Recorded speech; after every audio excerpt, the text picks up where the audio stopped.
শুধু আপনারা দেখছেন হাঁসগুলো প্রত্যেকে নিজ নিজ শরীর চর্চায় ব্যস্ত।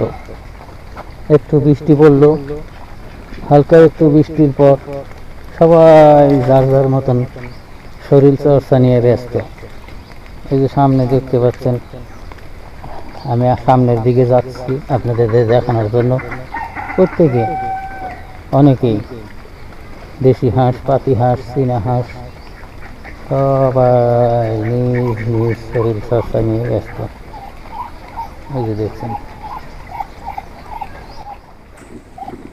বৃষ্টি আসলে হাঁসের অনেক আনন্দ লেগে যায়।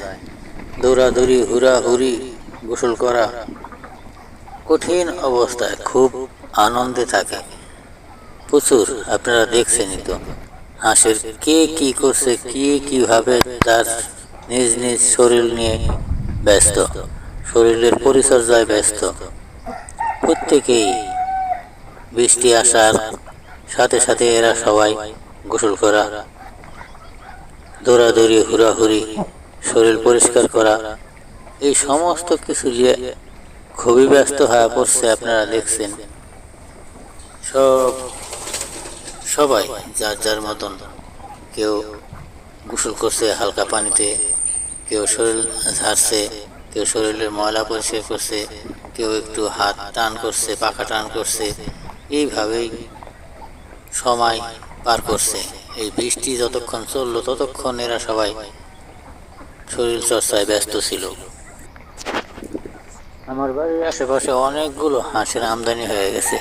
এই 1 বছর আগেও এত হাঁস ছিল না। বেশিরভাগ বাড়িতে, প্রায় বাড়িতেই এখন দেখা যাচ্ছে চীনা হাঁস, চীনা হাঁস, চীনা হাঁস। চীনা হাঁসে 6 লাভ। দেখছেন এখানে দেশি হাঁস কয়টা, পাতি হাঁস কয়টা, সবই চীনা হাঁস। আর এই চীনা হাঁসের ওই হই রই রই ভালোই। এরা বৃষ্টি আসলে খুব আনন্দ পায়, খুব উৎসবে মেতে ওঠে বৃষ্টির মধ্যে। আমরা যখন ছোট ছিলাম তখন আমরাও এরকমই করতাম। এই হাঁসের মতনই বৃষ্টি আসলে কে কার আগে ভিজবে, কে কি করবে, দৌড়াদৌড়ি, হুড়াহুড়ি, গোসল করা, এ প্রান্ত থেকে ও প্রান্তে দৌড়, ওই মোড়ের থেকে এই মোড়ে দৌড়, এটা করা ওটা করা, ফুটবল খেলা, কত কিছু করতাম। যতক্ষণ বৃষ্টি চলতো ততক্ষণই হুড়াহুড়ি, দৌড়াদৌড়ি করতাম। আবার কখনো কখনো বৃষ্টিতে ভিজে গোসলও করতাম। সেই দিনগুলো হারিয়ে গেছে। এখন তাই ঘুরে ঘুরে দেখি এই হাঁসগুলা, হাঁস মুরগি, এরা কি করে, এদের গোসল করা, এদের এই আনন্দ মেলা দেখে ছোটোবেলার কথা খুব সহজেই মনে পড়ে যায়। আমরাও তো এরকম করতাম বৃষ্টির মাঝে। প্রত্যেকটা দিন, যেই দিনই বৃষ্টি আসতো সেই দিনই বৃষ্টিতে না ভিজলে মনই স্থির হতো না, ঘরে বসেই থাকতে পারতাম না। বৃষ্টি আসার সাথে সাথে নেমে পড়তাম পানিতে বৃষ্টিতে ভেজার জন্য। কোথায় গেল সেই দিনগুলো, হারিয়ে গেল সেই দিনগুলো।